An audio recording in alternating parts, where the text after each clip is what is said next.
We return with update from the market yesterday. Yesterday we saw the NGX continue its bearish run. There was a lot of profit taking that happened yesterday as the market closed at 138,780. This is probably the lowest we've seen the markets since mid-July. The market went down by 0.67 percentage point yesterday, trimming the year-to-date return to 34.83%. To recall that just some weeks ago, the year-to-date was around 40%. Market activity was strong as we saw over 407.57 million shares traded, valued at 39.87 billion. Market capitalization now stands at 87.78 trillion naira. During the day, the top gainers included NTR, which rose by 9.96% to hit 12 naira 70 kobo. Austin Lars also edged up by 9.66% to close at 3.13 naira 18 kobo. Then we also saw Tantalizer add 6.09% to close at 2 naira 44 kobo. The other notable risers for the day were Multiverse and Deep Capital. And on the flip side, we saw Wema Bank down, Wema Bank, Consolidated Hallmark, ICO Insurance all shed the maximum 10% to close at 20 naira 70 kobo, 3 naira 87 kobo, and 3 naira 42 kobo precisely. Then we saw Prestige Assurance and Ella Lakes also closed in the deep red, each losing over 9%. Then in terms of activity, like you can see on your screen, in terms of activity from yesterday, GTCO led the market in terms of activity with 32.61 million shares traded, and that resulted in around 3 billion naira worth of shares traded, and were followed by Access Holding that saw around 29.78 million shares. Then ICO, Ella Lakes, and Sovereign Insurance with 20.4 million shares are valued at 56 million naira. Also, this made up the most traded stocks by volume yesterday. As we just saw in the news, global markets were largely negative yesterday. From America to Asia, it was lots of negative. The Dow Jones Index slipped by 0.91%. The S&P, as at the time of this report, slipped by 1.11%. However, after the antitrust case was ruled upon, Alphabet, the parent company of Google, made some significant gains and pushed the market up, causing the S&P index to close at a 0.67% decline. The Nasdaq Insights, as at 3 p.m. yesterday, was down 1.33%, but ended the day with just a 1 percentage point decline. In Asia, on Tuesday, we saw the Nikkei 225 edge up by 0.29%, the Kospi gained 0.94%, and the Hang Seng Index declined by 0.47% on Tuesday. However, on Wednesday, we saw all of these markets begin to edge down. We saw all of them decline as the tariff concerns were weighing. This was in reaction to the speech given by Xi Jinping, the Chinese president, during their parade to commemorate the Second World War anniversary. In Europe, yesterday was also a reddish day. Saw the FTSE 100 down by 0.87%. That's the London Stock Exchange benchmark index, and the CAC 40, which is the benchmark index for the Paris Stock Exchange, also down 0.70%. And in Germany, it was a significant plunge, a whooping 2.29% down in Germany. On the currency market, we saw the Naira close at 1,537 Naira to a dollar, against the Euro 1,796 Naira to the Euro, and against the pounds 2,076 Naira to the British pound. It's not been much of we've not had so much of movement in regards to our currency in the recent months, and we hope it will stay like that for a while. After the break, we're going to be talking about the geo-tagging rules that the CBN just announced for payment terminals, as well as the switch to ISO 20022 system, the payment messaging standard that will be changing in the next less than 60 days now. Stay with us.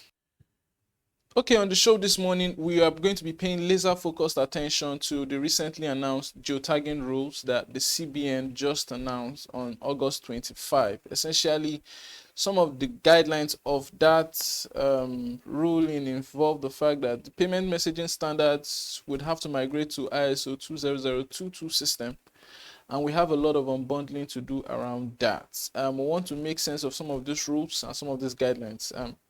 Some of the guidelines involve that payment terminals, for those who don't understand what payment terminals are, they are POS machines, basically. Existing and new ones must have built-in geolocation enabled using double frequency GPS for accuracy. In essence, every POS agent before October 20, beg your pardon, must have double frequency GPS. Then every terminal must be registered with a payment terminal service aggregator, and this registration must include the exact latitude and longitude of the merchant or agent's business location.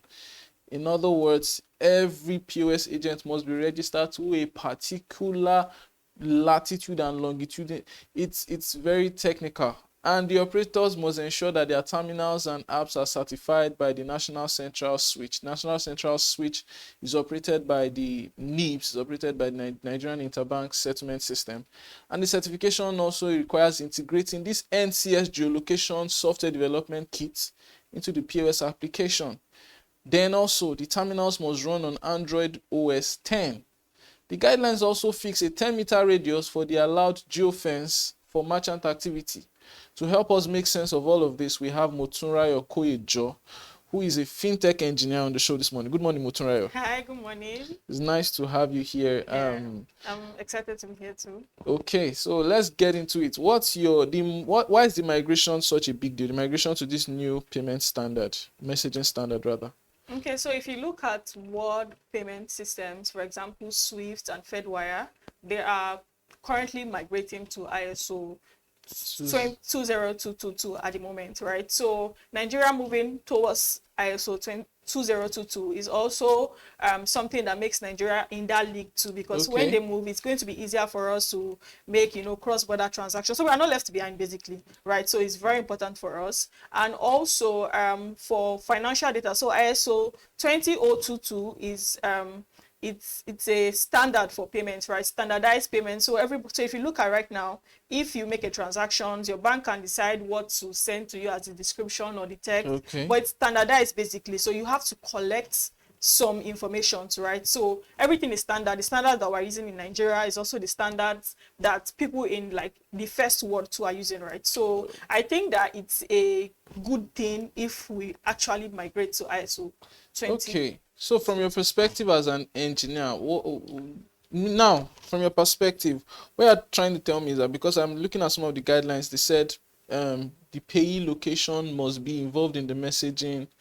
So what does that entail? So basically, if I make a transfer, say from Abule Egba GT branch, it will will I receive an alert that reflects that kind of information that someone sent money from this social location? Yes, so the standard of ISO 20022 is that you have to collect some particular information. Okay. So if you don't, like, the validation has to be done before the transaction is even being sent. Okay. So they would collect, like, there's debits, the person that's sending the money, all the information about the person, the ID, the location, then the receiver too. So all these informations are already standardized in the ISO 022 standard. So it's easy to trace where the transaction is coming from. There are times where you have transactions, especially POS transactions, and they can't trace where it's happening from or what happened to it, right? But it just makes things easier. So everything is standard. There's a standard to how transactions are being made.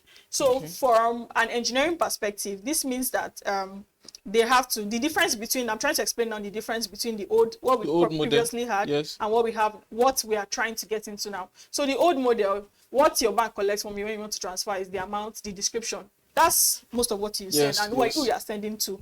But now they have to like follow like the guidelines of the guidelines is actually quite a lot. People can go online and read it, but they have to collect personal information, the location, the details of the merchant, some IDs too. So there's a distinct difference between the old model, which is just text. We are just collecting like maybe like a string of information, and what we are planning to collect now. Okay, so what challenge do you think that payment service providers will face in adapting this new system adapting their systems to handle this new format? Okay, so some of them might need to, or most of them would need to like re-architect the way their system is collecting data. And you know that right now we're following NIPS standards in Nigeria. So they are collecting what NIPS requires us to collect. But now we want to follow a standard, a global standard, basically. Yes. So for example, as an engineer, maybe when they were designing the database that collects the record for payment system, they probably designed it to collect string of information, but now you have to collect like a JSON. A JSON is like an object that contains like multiple stuffs inside of it. So now they have to do like a new database. So shouldn't be like a lot of work, but depending on how old the system is, because you know some of our banks were built like way a long time ago, right? But I think it might be a bit easier for fintech, but like they have to re-architect the database that is collecting like the information, just so that we can properly like collect information. And this could mean like more costs, because they have to save more data and then fetch more data, because when they save the data, they have to fetch it to you, the end receiver. They send you SMS, they send you debit alert of information. So that means debit alert may be longer now. Well, depending, it should be, because they have to collect more information. But let's see how the debit, or maybe they could be keeping the information for themselves too. So it might not be significantly longer, but the data that is being stored is going to be longer than what they were storing before. So now I want to talk about the geo-tagging that says that every transaction must be tied to a physical location. Okay. The question is around user privacy. How will user privacy be balanced with this compliance? Okay, so I think that we have to, maybe CBN can actually maybe work on like a specification for this too. But I think that there has to be a balance. Like fintech providers should focus on collecting just what is needed, which is the latitude and longitude of the customers or the merchants. They shouldn't be tracking the user, basically. They should make sure, and again, this is a bit easier because they can, once they have the latitude and longitude, they can literally write a function that doesn't allow the POS work when it's outside that latitude and longitude. Okay. So instead of them constantly tracking the merchant's location or where the user is, they don't have any business with that. They should just focus on collecting what they need to collect, which is the latitude and the longitude. Also, they should ensure that there is like a role-based access system when fetching this data, because it's actually sensitive data. You have their full name, you have their address, and you are sure that that address is their address because it's supposed to be within 10 meters, right? So what they need to do is ensure that the people that are fetching this data, the data is not something that is readily available to everybody or that can be stolen and maybe sold online, right? So they need to ensure that the people that are querying this data for use are the actual people that require it. So that means we will now have to, that means the role of a data protection officer becomes more enlarged when it comes to especially our banks and our fintechs. Yes. There needs to be data privacy in a way, because this is literally somebody's life. You have their address, you have their store. Okay. Now for small businesses who use like POS machines, merchants who use it, our regular POS agents, what will be the practical impact of geo-tagging? Will it increase the cost of acquiring POS terminals? Do you think it will increase the cost of acquiring POS terminals? And what are like the practical implications that some of them don't know? Because I've met quite a few and honestly they do not know. So unfortunately, it's going to increase the cost. There's no how we want to beat around this, right? So the standard for the geo-tagging, the new ISO standard and the geo-tagging is that it has to be an Android terminal. There are so many Android version 10. Yes. There are so many terminals, POS, that are not even Android. We have this small one that looks like a calculator. Yes. I don't know if you've used that. Yes, I've used it before. So those kind of terminals will not work. It means that the owners of those terminals would have to not use it again, basically. And most of the older POS versions some of them run on Android 5, Android 7. Even the smart ones that feel like they're the smart ones, they run on Android 7. So it means that most of the POS systems we have, or a lot of them, will be like rendered useless, which means that they now have to purchase the terminal at maybe a significantly higher price, because it is now expensive right? Because it's Android 10. Apart from that, if we look at the angle of we're talking about cost now, right now. Yes. If we look at the angle of them being able to use the POS terminal, they cannot use it's now rigid because it's not flexible anymore. Apart from the fact that they have to pay cost, it will affect the amount of money that they can make. You know, we have mobile POS guys that move go from around location bus to stops. location. Yes, so they can only trade within 10 meters. 10 meters of wherever they register to. Yes, they can only trade within 10 meters. So if they can't trade within 10 meters, and maybe on a regular day, the ones I see at the bus stops, they are always moving up and down. Do you need money? Do you need money? They can only use their POS there. If they are going home and somebody asks them, oh, I want to withdraw money, it doesn't work. It doesn't work. Yeah. Wow. Now it sounds like a lot is going to change actually. Yeah. But now let's talk about the aspect of fraud detection and reduction of financial crimes, because let's be frank and let's face the reality. POS terminals have been used to carry out a lot of fraudulent. I agree. Let's not go to armed robbers that are now using POS terminals. Yeah. On the streets. Number of people have used POS terminals to do quite a lot. How do you think this will help in improving fraud detection? I think I'm sure the CBN was looking at this angle too when they were making these rules, but this would reduce it to a very significant level, because you can only trade at a particular time, at a particular space, basically. Yes. Sorry, that's what I mean, a particular space.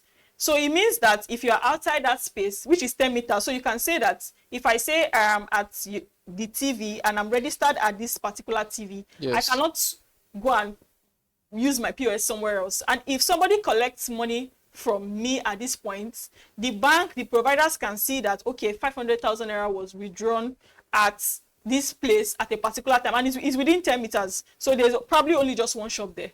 Okay. So they can easily locate where the transaction happened from. Yes. So it would help prevent a lot of fraudulent issues. You cannot register a POS in Lagos now and go and use it in Abuja. And I know there was a time they say kidnappers use POS to collect money, where they register it in the city and then try to use it in the bush. Yes. So it will eliminate that, and you know that we are tracking you, we can see you, we have your ID, we have your full name, we have your address. So I believe that it will reduce it to a significant level. But one question I have is around this 10 meters geofencing. Is it, I don't know, is it necessary or unnecessary? Well, I think that it has its pros and cons. Yeah. The pros being that we can actually track who is actually making the payment, the place the person is making the payments. But there could be cons, because say for example I'm a food seller now, and you know the way the local market is, maybe I need to go and collect money, maybe after somebody finish eating I need to go and meet them at their store to go and collect my money, or somebody that needs to collect something from somebody else in another location. It will affect income. To look at the example of the mobile agents that moves around, so there are cons, there are pros, but I feel like also, for example, supermarkets are always very big, and they usually have multiple POS systems. Terminals, yeah. So if they register a POS at this desk now, and maybe another desk is 20 meters away, if maybe the person has a downtime now and wants to borrow your POS here, the person will not be able to use it. So it has its pros and cons. But if they increase it to 200 meters, they might not be very accurate. I think that what the CBN is trying to do is they are trying to be accurate with the location, the preciseness of the location. Yes, and the merchant. So they've registered you, they come for check, they register you, they give you the POS, they know that it is you that you're using the POS at that place. So if it's maybe if it's 200 meters or 50 meters, they'll just have the area. They'll just say, oh, this thing is happening in Ikoyi. They won't be able to say this is the house, this is the shop. Do you understand? Yeah. So now let's move away from the POS merchant, and let's talk about fintechs that are going to have to now utilize you mentioned something around the fact that a lot of data is now going to be collected. So how do you think that fintechs can leverage on this new data structure, especially with the ISO 20022 system, to maybe create new product or services? Okay, so I think that it will be, because we now have richer data sets now. Okay. Unlike before that we're just collecting just the amounts and description. The data is rich, so they can use it for credit scoring. Yeah. Because now nobody else is nobody, you are the only one using your POS. Okay. You get, nobody else is, it's not like there's another agent. So That we can uses- actually detect how much revenue your store You makes. generate. Yes, we can calculate how much your store generates, because it's only you that are using the POS, and the POS is only used at your location. Okay. So we can detect, or we can use it. It can improve lending and credit scoring. So for example, I have a business and I want to add lending to it. I can accurately say that this merchant stays in this location, yes, and let's say they default, this is the location they operate from. and then maybe they make maybe a transaction of like 100K per day. I can say that if I borrow them 50K, it won't be a problem for them to return my money, opposed to them having multiple POSs in different places that even, you know, there are sub-agents. There are agents and then there are sub-agents. Yes. There are people that would collect like 10 POS, register them, and distribute it among other people, and it's different locations. So I can ascertain that this is this person's real financial score. Okay. Than, because there are no sub-agents anymore. This would eliminate sub-agents. So there are no sub-agents anymore, and then I can ascertain that this is their real financial stand. Okay, thank you so much for your time, Motunrayo Koyejo. So also on the show, we'll be hearing from the POS agents when we return after the break. Let's...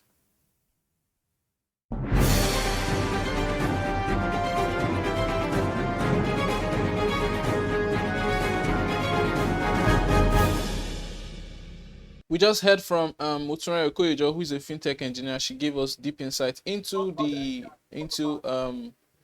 what we have to understand about the new system. Now we're going to hear from the side of the POS merchants, and we have with us David Abiodun, who is the Lagos State Chairman for the Association of Money Market and Banking Agents of Nigeria, AMBAN. Good morning, Mr. David.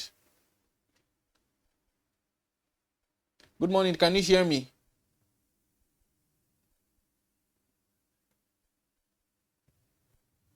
Thank you for good. Okay, so we're going to start with the Geo-tagging rules. How is your association reacting to the news? How are they reacting to the news?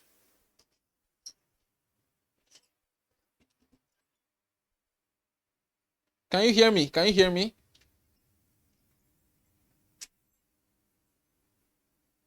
Okay.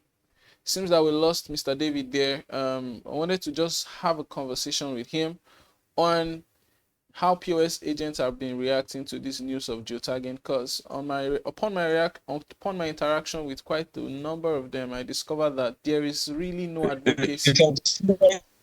Okay, we have him back. Can you hear me?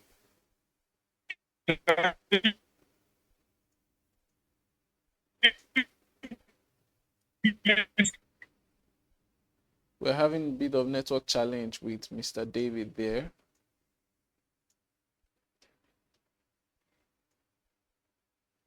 Okay, so I was saying I discovered that quite a number of them don't understand what it entails or what the rules are about. And it's a situation where we have over 1.5 million POS merchants in the country. And just a brief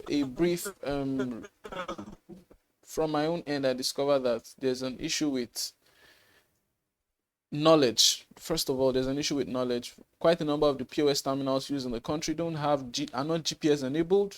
Then also a problem with their Android version. Two very critical guidelines that the CBN has mandated for POS terminals.